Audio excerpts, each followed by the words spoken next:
Reunião do G7 começa, inclusive com a participação brasileira depois de 14 anos, sendo que o Lula já fez o seu primeiro discurso. E eu diria que ele pegou pesado em algumas questões, como, por exemplo, defendendo uma reforma do Conselho de Segurança da ONU, falando que o mundo hoje caminha para uma polarização, inclusive incentivada pelos países desenvolvidos, e sobrou até para o FMI e uma nova defesa da Argentina. Vamos discutir exatamente como isso. Zelensky continua na sua volta ao mundo, inclusive passando pela Liga Árabe e gerando umas certas discordâncias com um país que recentemente voltou para a organização, que é a Síria, e também faz uma espécie de visita surpresa, digamos assim, para o G7, com uma reunião marcada com a Índia e com o Brasil, países que, segundo o próprio Zelensky, precisam deixar a sua posição de neutralidade. Notícias importantes também relacionadas aos Estados Unidos, que depois de uma longa pressão, tanto de membros do governo como do parlamento, mas principalmente da comunidade internacional e do próprio Zelensky, confirma os caças F-16 vão chegar para a Ucrânia, e enquanto isso a Rússia acusa os ucranianos de estarem liberando, na verdade, as munições de urânio empobrecido, estarem liberando uma radiação que está chegando na Europa, inclusive já chegou na Polônia. E a culpa não é dos russos, e sim dos países ocidentais. Se vocês querem entender tudo isso que eu estou falando, e muito mais também sobre geografia, geopolítica, atualidades, política, polêmicas, enfim, tudo para você se manter sempre bem atualizado, já se inscreve no canal, deixa seu like, compartilha esse vídeo, que eu, professor Ricardo, conto muito com a sua ajuda. Belezinha? Pessoal, para quem não me segue no Instagram, hein, @prof_Ricardo Marcílio, me segue lá. E caso você queira contribuir financeiramente aqui pro canal, pessoal, seja membro, que isso ajuda bastante, tá? Eu continuar com o meu projeto, ou faça uma contribuição também via chave Pix. E claro, acesso ao melhor curso de geopolítica, geografia geopolítica e atualidades da internet brasileira, pelo preço mais competitivo do mercado, menos de 70 centavos por dia, pessoal, é muito baratinho. Link na descrição, tem acesso ali a conteúdos mensais, resumos semanais, aliás, resumos mensais, aulas semanalmente ali sendo atualizadas com questões de Mianmar, conflito das Coreias, enfim, tudo que você possa imaginar tá lá na plataforma. Belezinha, pessoal? Link na descrição, vocês não vão se arrepender. Tamo junto? Então, para lá pro vídeo, ó. Seguinte, como eu falei para vocês, a gente teve, talvez, esse ano, uma das reuniões G7 mais importantes da história. O Japão, ele estava lutando no começo para que não fosse uma reunião baseada somente nas questões relacionadas à guerra da Ucrânia, mas eu diria que alguns pontos, inclusive colocados pelos próprios americanos, estão mudando o rumo, como já era natural de se esperar. Sim, a reunião vai ser marcada na crise econômica mundial e também na guerra da Ucrânia. Antes de falar exatamente do G7, alguns temas importantes foram discutidos, como, por exemplo, a necessidade da regulação da inteligência artificial. Sim, aliás, uma coisa que eu quero saber de vocês. Vocês acham que pode dar algum problema? Porque, segundo os países do G7, precisa ter uma regulação na inteligência artificial para que ela age de maneira compromissada com os princípios democráticos e valores éticos da sociedade contemporânea, tá? Ou seja, existem vários criadores aí que estão dando umas certas críticas na inteligência artificial, tá? Deixa aí nos comentários. Mas a primeira reunião que marcou, é uma reunião chamada de Trabalhando em Conjunto para Superar as Múltiplas Críticas, em que o Brasil fez um pronunciamento. E falou, dentre outras questões, por exemplo, sobre as críticas ao protecionismo. Lembrando que, nesse momento, o Brasil, na verdade o Mercosul como um todo, tá num problema muito grave com a União Europeia acerca da resolução, do fechamento do acordo de livre comércio, porque os países europeus, alegando que o Brasil desmata a Amazônia, o Cerrado, desrespeita povos originários, enfim, não quer fechar um acordo de livre comércio com o Brasil para não incentivar o desmatamento ou o desrespeito aos povos originários. É óbvio, sempre falo isso pra vocês, O Brasil é uma referência mundial. Galera, não, a gente tem muito a melhorar, é claro.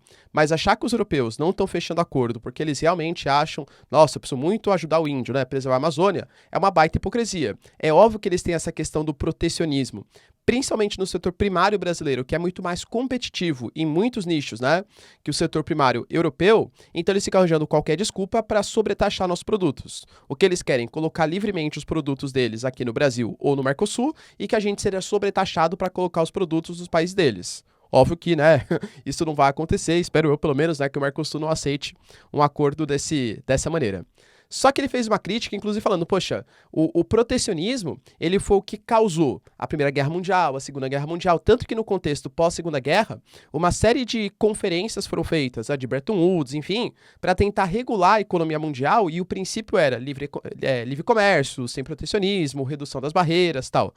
O próprio GATT, Hoje, né, a OMC, a Organização Mundial do Comércio, ela tem esse princípio, impedir que os países pratiquem o protecionismo. E nesse momento o Brasil, né, o Lula colocou que os países eles estão cada vez mais protegendo a sua economia numa dicotomia que prejudica o comércio internacional e pode ajudar, inclusive, nos conflitos mundiais. Falou também da necessidade de uma agenda 2030.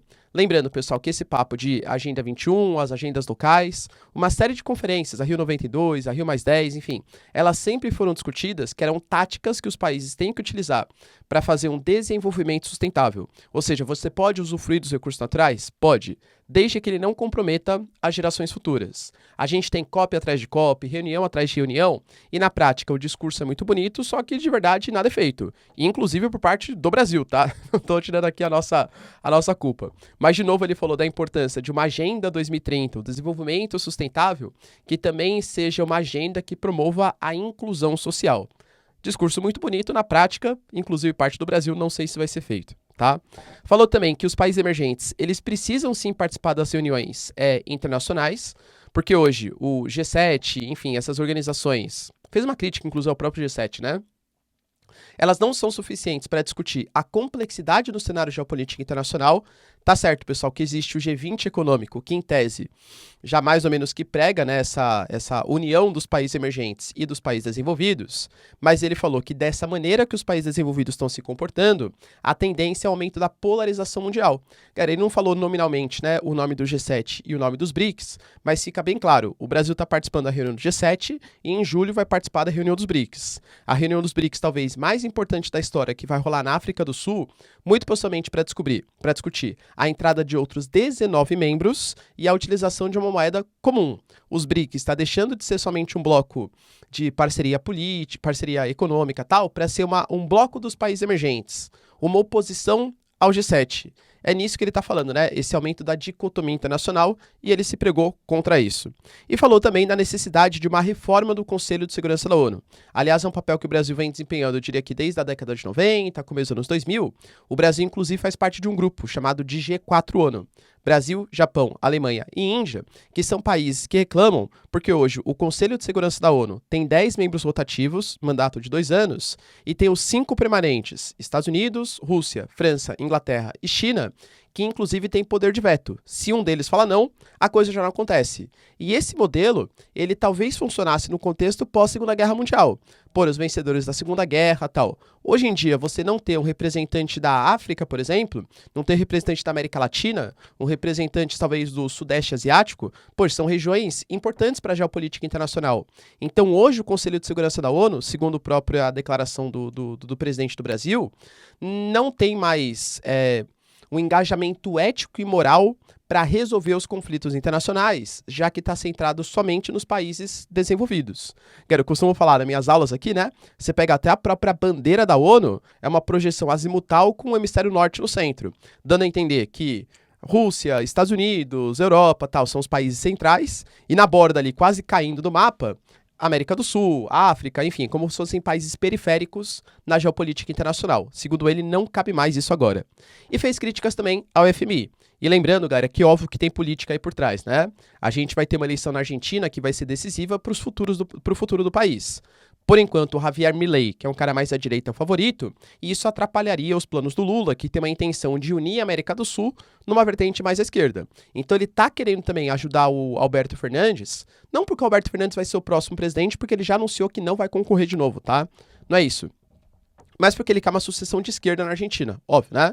Então, melhorar a economia da Argentina, ele alega que é importante para melhorar a economia do Brasil. A Argentina está entre os 5 maiores parceiros econômicos do Brasil, mas a gente sabe que tem questões políticas envolvidas aí por trás. Então, ele fez duras críticas ao FMI, falando que quando o Brasil estava endividado com o FMI, o Brasil não conseguia crescer, fazer investimentos, porque o FMI ele exige uma queda dos investimentos, aumento dos impostos, que dificulta o crescimento econômico. E falou que a Argentina hoje está nessa situação, com uma inflação acima da casa dos 100%, uma taxa de juros de 97%, e muito disso é culpa do FMI, segundo o Lula, claro, né? Ele ignorou todas as mazelas e as culpas da própria Argentina, claro, tá? Inclusive, só como dado interessante, o próprio Alberto Fernandes, ele fez críticas recentes a isso, e a Cristina Kirchner também. Falou que o empréstimo que o FMI fez com a Argentina na época era o Maurício Macri, né, o presidente da Argentina, foi um empréstimo, segundo ele, criminoso, porque não pediu autorização do Banco Central da Argentina, do Parlamento argentino, a capacidade de endividamento da Argentina superou muito o que poderia fazer, e o FMI não ligou para isso, bem como o Maurício Macri também não ligou, então, segundo ele, desrespeitou os princípios constitucionais da própria Argentina. Professor, você acha que rola, então, um calote dos argentinos? Eu acho que nesse momento ainda não, tá? Porque, assim, se a situação tá mal agora, se a Argentina declarar um calote internacional, piorou ainda mais, né? Porque queda dos investimentos estrangeiros, queda da confiança da moeda, ainda mais do que já existe, tá? E acho que o Brasil, tentando mediar essa situação para que a situação não piore tanto, a ponto da Argentina declarar moratória ou um calote ao FMI, tá tentando que meio que fazer o jogo ali para os argentinos, tá? Pelo menos essa é a minha visão do momento agora. O que vocês pensam? Concordam comigo? Deixa aí nos comentários. Lembrando, pessoal, que o Zelensky, ele também está continuando a sua volta ao mundo e também participou da reunião do G7, né? Só que antes de ir para a reunião do G7, ele passou pela Liga Árabe. A Liga Árabe, que recentemente passou por mudanças importantes também, com a volta dele, Bashar al-Assad. O Bashar al-Assad, ele tinha sido suspenso há 12 anos por conta da Primavera Árabe, cara, o radicalismo ali, que ele conteve as manifestações e tal. Ah, entendi. Então o professor defende, né, o exército de... Não é isso, não tô defendendo ninguém. Mas é fato que o Bashar al-Assad, pessoal, era um ditador que oprimiu, inclusive de maneira violenta, os manifestantes. Ah, tinha interesse americano, não tô discutindo isso, mas reprimiu de maneira violenta, tudo tem interesse geopolítico, tá? E por isso ele foi suspenso, principalmente contando com o voto de aliados dos Estados Unidos, pelo menos à época, como, por exemplo, a própria Arábia Saudita. Só que nesse momento em que a China está se engajando como a liderança da geopolítica do Oriente Médio, se aproximando Irã, aproximando a Arábia Saudita, a Síria foi convidada a voltar para a Liga Árabe. Só que eu diria que bem na primeira reunião já foi um momento desafiador, para o Bashar al-Assad. Por quê? Porque o Zelensky, ele também foi recebido nessa reunião, tá? Que inclusive estava na Arábia Saudita. E ele falou, teceu grandes críticas à Rússia e falou, inclusive, que o Oriente Médio, apesar de saber que existem países que têm uma ligação histórica com a Rússia e tal, indireta para a Síria, claro, né? Considera, primeiro, que o regime iraniano é um regime extremamente violento e que contribui com os drones kamikazes para os russos, lembrando que o Irã é um grande aliado da Síria, e que a Rússia é sim culpada pela guerra. Então, o mínimo é uma posição de neutralidade no Oriente Médio. Mais uma vez, a crítica à Síria, já que o Bashar al-Assad é um grande apoiador da Rússia. Inclusive, quando o Zelensky foi fazer o discurso, o Bashar al-Assad até tirou o seu pininho ali, né? Demonstrando uma certa insatisfação com a presença do Zelensky na Liga Árabe. E depois viajou para o G7. Eu diria, galera, que assim, o Zelensky já fez uma volta pela Europa, passou pela Itália da Giorgia Meloni, passou pela França do Macron, passou pela Alemanha do Olaf Scholz e tal. Então, o G7 era meio que mais do mesmo, né? Excetuando a participação de alguns países diferentes que estão no G7. Quem, professor? Os países que foram convidados a mais. Leia-se Indonésia, outros também, tá? Mas o que o Zelensky está se preocupando. Indonésia, Índia e Brasil. Tanto que o Zelensky já pediu uma reunião com o Lula às portas fechadas e também pediu uma reunião com o Narendra Modi, né? Que é o atual chefe de governo da Índia. Inclusive, reunião que vai acontecer hoje. Pelas informações, enquanto eu estou gravando o vídeo, o Itamaraty confirmou essa pedida do Zelensky, mas não confirmou quando que vai ser a reunião, tá? Quando que ela vai acontecer. E o que o Zelensky está tentando demonstrar com essa visita não é convencer os países desenvolvidos, porque eles já anunciaram apoio, vamos até falar dos caças aqui daqui a pouquinho, tá? Mas é muito mais convencer esses países que hoje estão numa posição mais de neutralidade, né? Indonésia, Índia, Brasil, que anunciam que condenam a Rússia, mas não anunciam sanções contra a Rússia, inclusive a Indonésia, possivelmente é um dos 19 países que vai ingressar nos BRICS no futuro próximo, na reunião agora em julho, tentar demonstrar para eles que a Ucrânia está sim certa e que ações mais concretas devem ser voltadas contra os russos nesse momento. Lembrando, pessoal, que o Zelensky, né, ele já pediu uma reunião para que o Lula faça uma visita à Ucrânia. O Lula, pelo menos até o momento, anunciou que não fará essa visita, pelo menos não enquanto estiver em guerra o país, e também pediu uma cúpula entre a América do Sul e Ucrânia, tá? Alegando que a América do Sul hoje, pelos investimentos chineses, pela parceria com a Rússia e tal, tá muito mais pró-BRICS, pró-Rússia, ou pelo menos posição de neutralidade, não sancionando os russos, do que apoiando quem seria o lado certo da história, segundo o Zelensky, que são os ucranianos. Outra notícia, galera, que é importante, tá ligado aos Estados Unidos, que anunciou uma mudança bem radical da sua postura. Semana passada eu gravei para vocês, tá? Olha, a gente não vai fornecer caças F-16 e a gente não vai treinar militares para usar esses equipamentos, esses caças. A Ucrânia considera que hoje, para a sua contraofensiva, talvez o setor mais frágil que eles tenham seja o setor de aviação. A coalizão dos tanques chegou, é fato, então tem ali o Challenger, tem o Leopard 2, tem o Abrams, chegou também pela Alemanha, mas precisa de treinamento ainda, né? Você tem o AMX, por exemplo, dos franceses, então chegou ali uma coalizão dos tanques, é fato. Infantaria, galera, tropas, armas, por exemplo, a Ucrânia, né, não sei se é suficiente, mas também alega que tem posições aí interessantes, mas eu diria que na questão aérea ainda está bastante defasado. A Eslováquia e a Polônia mandaram, né, os seus MiG-29 para os ucranianos, mas são assim, caças, pessoal, da época da antiga União Soviética, muito mais defasados. A Ucrânia, inclusive nessa volta que ela fez pela Europa, estava desesperada pedindo para os países europeus uma ajuda nessa coalizão dos caças. A gente teve a promessa por parte do Rishi Sunak e também por parte do membro dos Países Baixos para que tivesse uma coalizão dos tanques. Eles anunciaram que sim. De novo, eles não anunciaram, aliás, dos caças, não anunciaram caças F-16, mas anunciaram uma tentativa de fazer uma coalizão dos caças para mandar para os ucranianos. Nessa reunião do G7 que está rolando, a gente teve o anúncio por parte do Biden que sim, os Estados Unidos treinará militares ucranianos para utilizarem os caças F-16. E o que isso mostra? Galera, treinar é o passo seguinte para receber os caças. E, inclusive, ele anunciou que ele autoriza os países europeus a mandarem esses caças para os ucranianos, coisa que não autorizava no passado recente, com medo que esses caças pudessem ser utilizados não só para atacar posições que a Rússia invadiu, mas também o território da Rússia pré-2014, ou seja, pré-invasão ali à Crimeia, tá? Se isso vai acontecer ou não, galera, não sei, tá? Mas o que motivou essa mudança de postura? As suspeitas do Antony Blinken, tá? Que é um secretário que pressionou bastante o Biden.